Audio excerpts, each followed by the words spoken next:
Good morning. Hello everybody, I am back. I'm kind of sorry I took such a break, but it was probably best for you and for me that I wasn't doing this because I wasn't in a great place for the last month.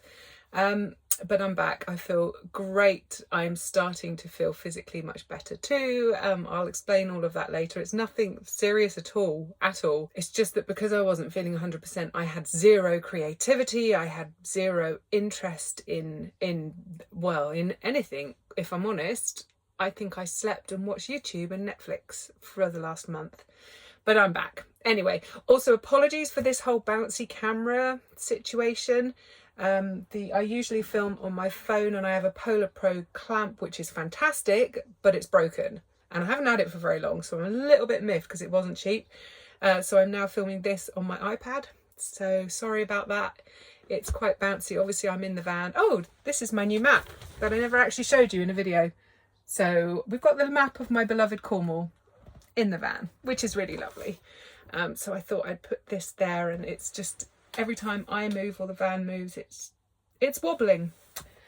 Sorry about that. So should we get this Q&A underway? We have a lot of questions to get through. Oh my gosh, I've been saving these questions up for such a long time. So sorry it took me so long to get there. But better late than never, right? Becky, Mum on a Mission, says, happy birthday! This was a long time ago.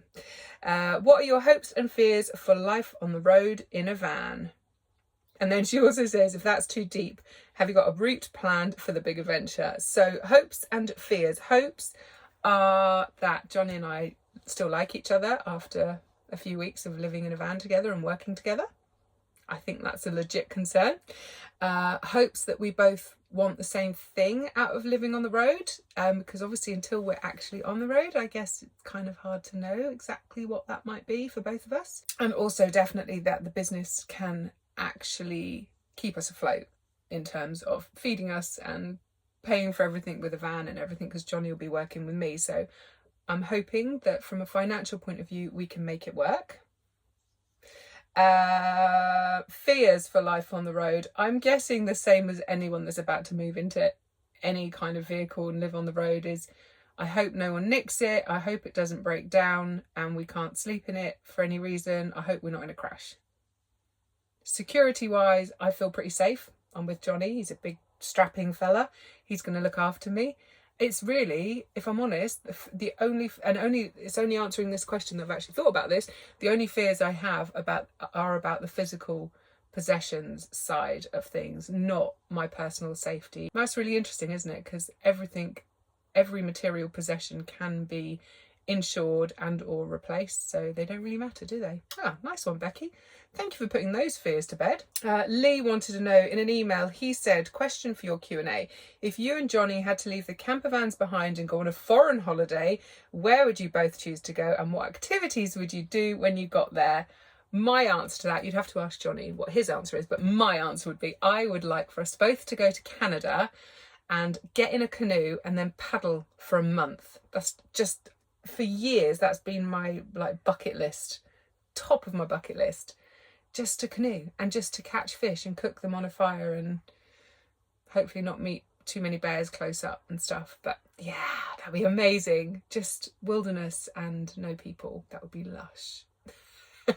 Oh, actually, and very quickly, I would love to go back to New Zealand as well. I freaking love New Zealand. I was out there in my early 20s and fell in love with the place. Looked at residency, but ended up coming home. Oh, Sassy's come to say hello. Come on, come say hello. So yeah, I'd love to take Johnny to New Zealand too. That would be awesome.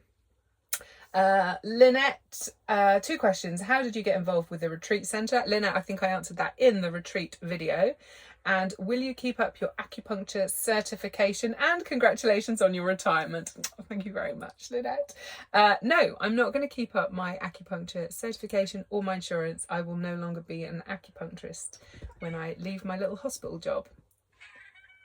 Hi, would you like to come and say hello?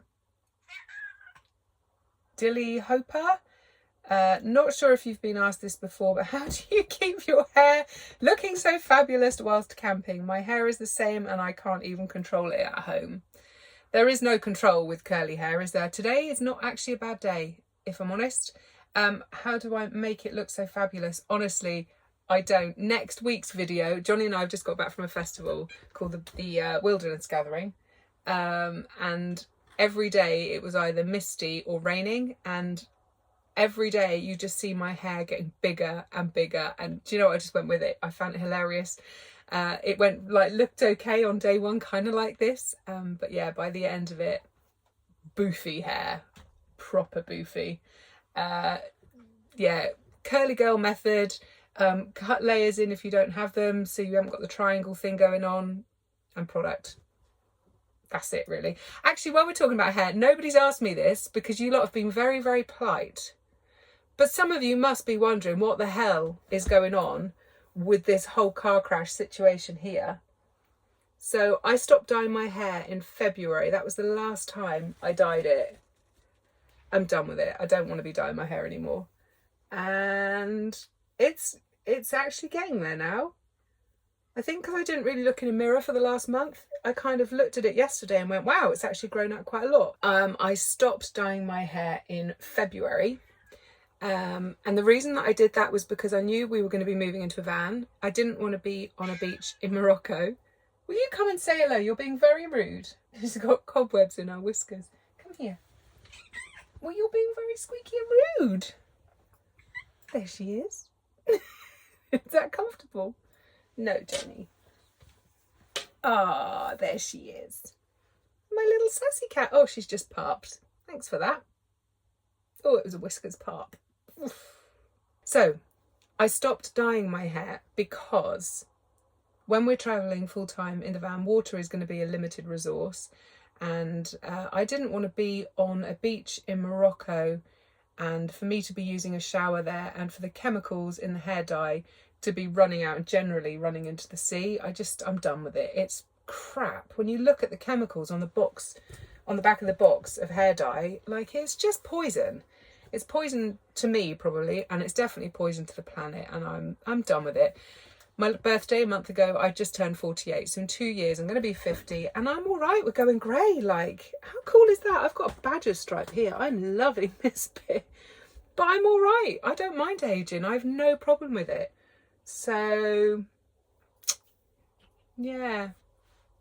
If you don't like it, then do you know what? There's loads of other YouTubers that have got really pretty hair, so probably best to go and watch them now. I'm a very strange female because I really don't mind aging. So long as I'm fit and healthy, then I enjoy getting older. Bring on 50, I say. Vanessa, I'm going to have to come back to your question because your question is for Johnny, and I'm going to get him to answer that at lunchtime.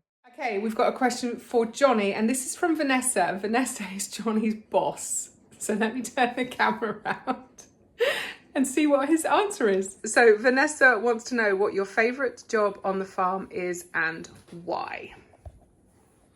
Working in the sunshine.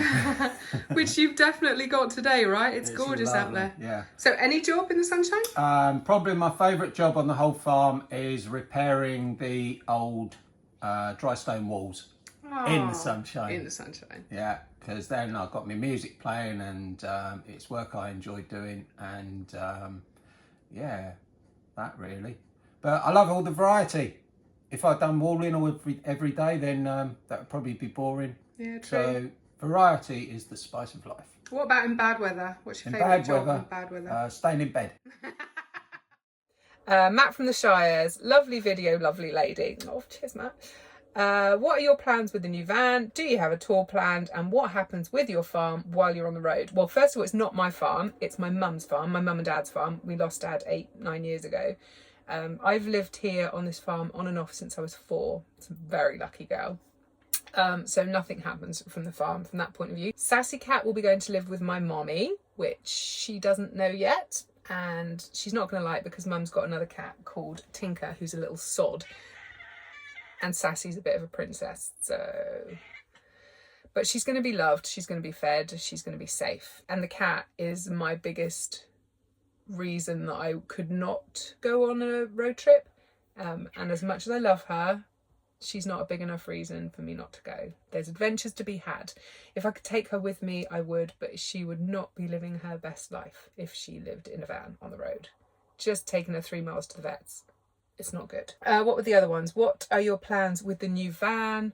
So Johnny has just finished the bodywork. Johnny has worked so hard on the new van. Thank you, Johnny. She looks beautiful. Oh my gosh. I'm going to do you a video in a couple of weeks' time. Actually, I'll do you a little van tour of where we're up to bodywork wise. Different van. Honestly, you could not pick her out in a lineup. She looks totally different. So I'm not sure what he's going to get working on next, whether it's like the engine-y stuff or whether it's the interior. That's Johnny's domain. So our plans with the new van are next year to hit the road. Maybe springtime sounds like a good time of year to be adventuring. We're going to Ireland first.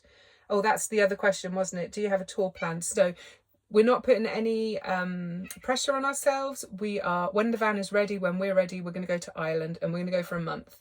And then if after a month we hate living in a van together, we hate working together and we don't like anything about living on the road, then we can come home and it's no big deal. But I think we'd all agree we'd be pretty stupid if we didn't make it work. So our plans after that are to plan as we go. I very much like to know everything that's coming up, and I'm purposefully not doing that because I don't want to put us and the van under huge amounts of pressure to like tick boxes. It's not about that. We're going to be living. And I'm not the kind of traveller that likes to be in a new place every night. I like to kind of take my time and get to know a place. And so yeah, there is no plan. Ireland, after that, who knows? I'm very excited. Sharon says, one silly question, could you not just take your laptop with you on your travels? Sharon, yes, I could have taken my laptop, but I'd need an inverter in this van, which I don't have, and I don't really want one. And the thing with the iPad is that I can charge it with a USB. So I'm actually plugged in as I'm talking to you. So I'm plugged in to my electrical system, and which is getting juice from the solar panels. So you can get solar panels to power an inverter, to power a 3-pin plug here in the UK, but it drains the battery a lot, it drains the power a lot, and I just wanted to see if I could run my business on the iPad. I've had a few glitches this week. I'm still not ready to say that the iPad is my answer to everything.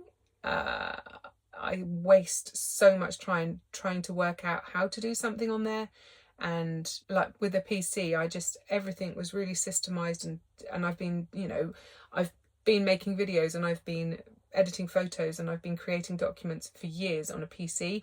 But now I'm having to change all of my systems to a new kind of layout, and I'm still learning, and so I don't know if the iPad isn't actually doing what I want it to do, or I just don't know how to get it to do what I want it to do. So if and when I feel that the iPad is meeting all my needs for running a business on the road, then I will definitely let you know. And I've had to buy loads of accessories to go with it as well, which I kind of wasn't expecting. When you buy a laptop, everything is there, but with an iPad it's not the same. There are loads of add-ons which I didn't know, and at this point, with the frustrations that I have with running everything on an iPad, I probably would say that I would have been better off buying a MacBook, but that's not my official line. I just need to learn more about the iPad, I think. And also I've had a month off, so I've done nothing but watch Netflix on my iPad for the last month. So I've probably forgotten everything that I did learn initially. Victoria Hyde said, I think I'm a little bit in love with you, Jane. Thanks, Victoria. I quite like you too. This site looks beautiful, definitely going to check it out this year, blah blah blah. We've just bought our first camper van and I'm getting so much inspiration from your videos, so thank you.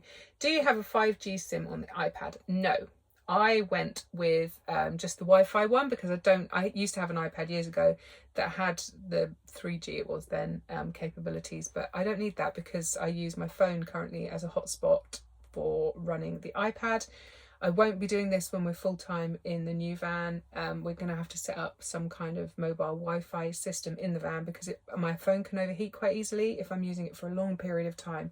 So if I'm like trying to upload a video and the service isn't great, this would take ages and this would take a battering, and this is quite an expensive phone, so I don't really want to be knackering it too early. Lastly, your green trousers are awesome. I know, aren't they cool? I haven't got them on today, got leggings on. But yes, those green frilly trousers are awesome. I love wearing them. David Bell, hello gorgeous, how are you? Any plans for another TV series? How's a new camper coming along? And when are Cornish Sea Salt going to sponsor you? I don't know. Cornish Sea Salt, you really need to sponsor me because I put you in every single video I've ever made. And for those of you that don't know, this is literally the best salt in the world. Look at those crystals, man. Oh, I love this stuff. It's so good. It's this, sprinkled over your eggs or your, oh, anything, actually. So yes, I agree, David. They should sponsor me. But I'm still going to promote them, even if they don't, because I freaking love them. Where was I at? Plans for another TV series? No. Probably, I say no. It was a very instant no, wasn't it? So I never had a great drive to make a TV show, to be on TV, to be famous or anything like that. That's not why I was doing it. I did the first series purely because the opportunity presented itself and it felt like a way that I could get my message across about, you know, obviously I'm from a farming background and the quality of the meat that we put on our plates is very important to me. So it felt like a really good way to be able to promote that message. Also, it was a great way for me to promote Cornwall, and admittedly Cornwall these days does not need any promoting because heck, everyone is currently down here. Yeah, at the time it felt like a great opportunity that I couldn't miss. I have no regrets about doing it. It was really hard work. I'm very proud of the show. I'm very happy with how it turned out. If another show were to come along, another series, then I might be interested. I have been asked a couple of times, but it would have to be a very good deal on the table for me to say yes. How's the new camper coming along? Wait a couple of weeks. I will do that video next. Rate My Sausage. This is over on Twitter. Rate My Sausage. He's all about the sausages. It's hilarious. I take it it's a he. Are you a he? Or are you a she? Or a they? So Rate My Sausage. What's your favourite variety of sausage and where do you buy your favourite ones? Well, you probably all know by now from my lovely local friendly butcher whose details I will pop down below. His sausages are so good. So good. What's your favourite variety of sausage? I don't know. I think they're just an award-winning farmhouse sausage, I think. I'm not sure there's an awful lot more to say on that front. I like salami as well. That's a sausage, right? Mama Kim, I love your red hair too. Don't give in to the grey. Keep your vibrant colour. Nah, Mama, I'm ready to ditch it. It's going. It's going. Look, it's going. Look at that. It's like I've been to the hairdressers and I've got ready highlights in there. It's really cool. I like it. Questions. What's in your container labelled sleep? Great question, Mama. Let's have a look, shall we? So I've got all these little tubs on my shelf there. And I hope there's nothing saucy in here, Mama. Vaseline. Lips, people. Lips. This is... God, this is getting personal. This is a lady magnet or a lady care magnet. I'm not entirely sure. Guys, I'm at an age where my hormones are starting to rebel ever so slightly. This thing stops me from getting night sweats. You clip that bit onto the inside of your knickers, you clip that bit on the outside of your knickers, and I think it works on an acupuncture point. I probably should know, being an acupuncturist. And it just helps regulate your hormones. So if you are of a certain age, girls, and you're starting to get a little bit warm at night, then check these out. They're really expensive for a couple of magnets, like 40 quid, I think. But for me, it stopped any night sweats within like 2 nights, maybe. Really good stuff. Sleep mask, because when I'm camping here on my own, I just like to have, and if I'm in a safe place, I just have the muslin curtains. But then in the height of summer, when it's like daylight at 4 a.m, then I would sleep with that. A couple of packets of, what are these called? Earbuds? Earplugs. I knew that. I don't know. Maybe one day we'll need them. A couple of night lights, apparently, if one wants to set the mood. Some Optrex eye drops for itchy eyes. I do get itchy, dry eyes sometimes. It's not, I don't necessarily need this for sleeping, but I always know where it is. And I guess that's a hairband. And that's it, Mama. That was fun. I tell you what, while we're here, Let's have a look in the bits and bobs tub too, shall we? We've got paracetamol, a lighter, like a food bag clip thingy. Oh, this knife. Isn't that beautiful? So this is a friend of Johnny's. So this guy gets old knives and he rehandles them. I don't remember what this wood is, unfortunately. He was asking people if they had any old jewellery they didn't want anymore, could he have it, because he melts it down and then he does inlays in knife handles and things. I think this is a long time ago. I might be completely butchering this story. So I sent off some rings or something that I had that I didn't want anymore. And he sent me that as a thank you. Isn't it pretty?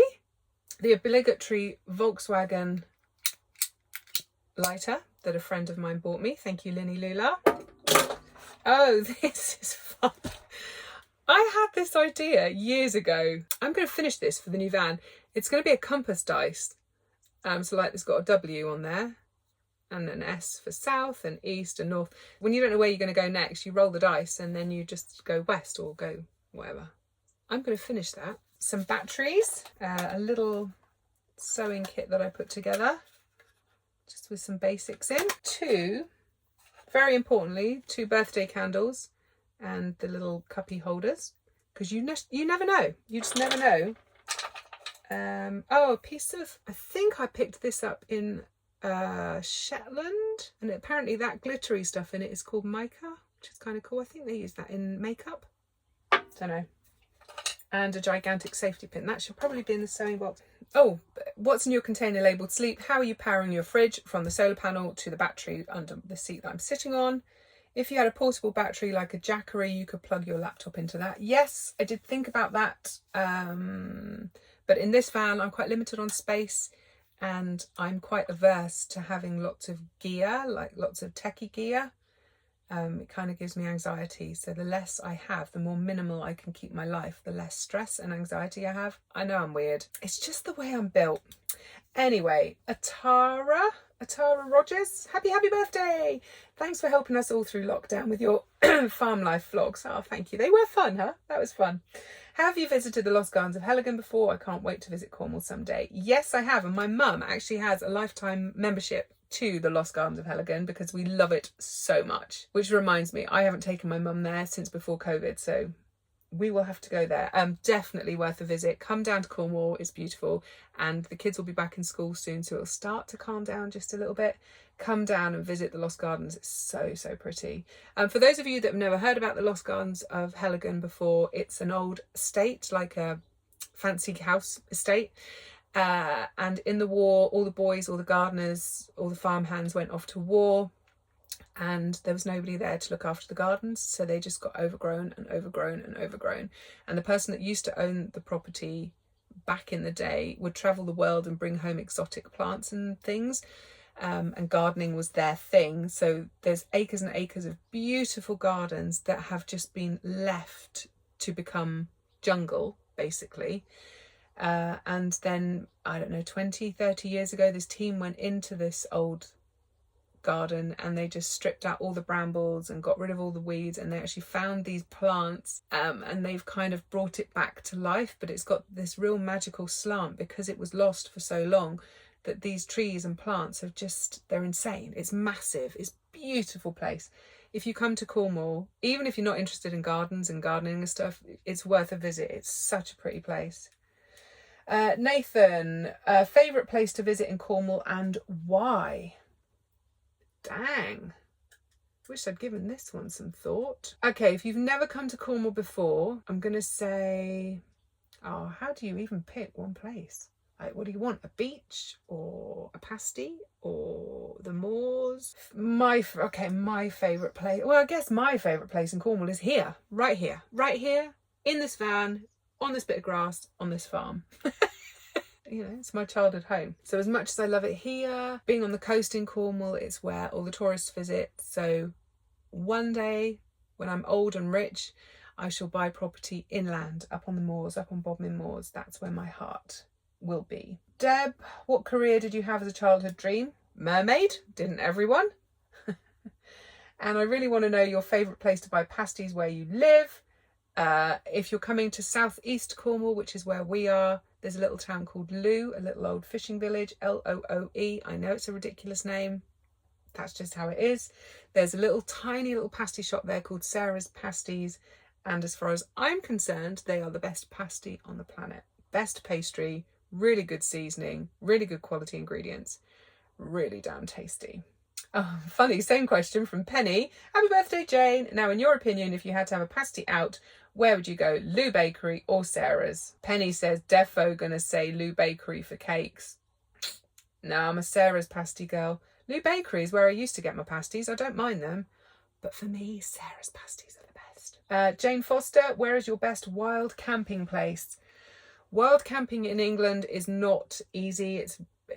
It's not necessarily illegal, but currently, although laws are possibly about to change on that front, it's not relaxing, it's not comfortable. However, when Johnny and I went up in Myrtle to Scotland and did the North Coast of 500 in 2017, I think it was, wow, that is the place for wild camping. You can park up anywhere you want, on a beach, in a mountain car park, like anywhere at all. There's generally really good facilities, as in toilets. Some of them even had hot running water, like in the middle of nowhere. Incredible. So we cannot wait to go back to Scotland in the new van. Leisha, oh, my lovely Leisha. Happy birthday, darling Jane. Thank you for getting me through the lockdown last year with your daily vlogs. What are your favourite camping meals? Oh my God, I should know this one off the top of my head, shouldn't I? Okay, generally my favourite camping meals have to be quick. They have to have vegetables in, and they have to be damn tasty, and they've probably got chili in them, maybe sesame oil, and maybe lemongrass. Glenda, the lovely Glenda Mitchell. Dear Jane, wishing you the happiest of birthday. I hope your special day is filled with lots of love, many treats, and that you are surrounded by those who love you the most. Oh, how lovely, Glenda. Thank you. My question is about packing. What do you leave permanently in your van ready for a trip? So I leave absolutely everything in this van. I've got pretty much everything lives here. All I need to do when I'm going away is fill up my water, put my clean clothes in, fill up my coffee bean tub, obviously, and then put the fresh food either in the fridge or like the pantry drawer. I've always got dried food in the back of a cupboard, so if I were to go away as is, then I can always eat. But obviously, you and I both, Glenda, we're foodies, so that's not going to happen. You know, I like to go shopping before I go away. But everything stays in here. So I've got my coffee grinder and my AeroPress that live in here. All my kitchen gear just stays in here. At the end of a trip, I take it into the house and I run it all through the dishwasher, and then I just bring it back out. Yeah, everything's here. Oh, I think I might have done them all. So very quickly, I'm going to catch you up on my health situation. I'm absolutely fine. Literally absolutely fine. Very long story condensed. Over the last probably 15 years, I've had 4 different blood tests to see if I'm celiac, 2 with the doctors, 2 privately, and they all came back negative. So I kind of, after the 4th one, I'm like, okay, I believe you, I haven't got celiac disease. And then I was talking to a very good friend of mine, Jo, earlier this year, and she'd had a negative celiac blood test from her doctor, and the doctor went, nah, these aren't conclusive, I'm going to send you for a biopsy. And I'm like, what do you mean they're not conclusive? So long story short, I got on the NHS waiting list to have an endoscopy where they stick a camera down and they take biopsies out of your small intestine.